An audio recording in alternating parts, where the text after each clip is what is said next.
the most important reason why I'm here, Mr. President, is because I felt that the issue of terrorism was going to become a divisive part, was going to increase differences between our countries.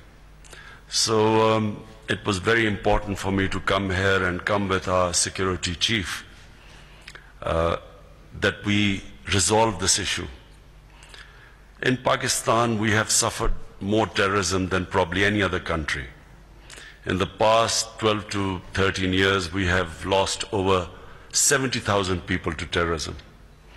And the Pakistan military and Pakistan intelligence agencies, full appreciation must be made to our security agencies, the way they tackled terrorism in Pakistan and overcame it. We are much luckier than Afghanistan, where despite all NATO's strength and despite the Afghan security forces, they could not overcome militancy the way we did in Pakistan.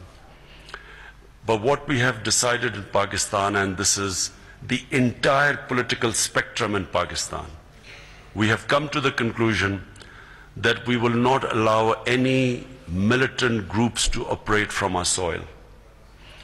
We have, this government, for the first time in Pakistan, is dismantling any militant group in our country.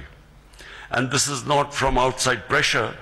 It is a decision made through consensus across the political spectrum in Pakistan that we will not allow our soil to be used by anyone against anyone.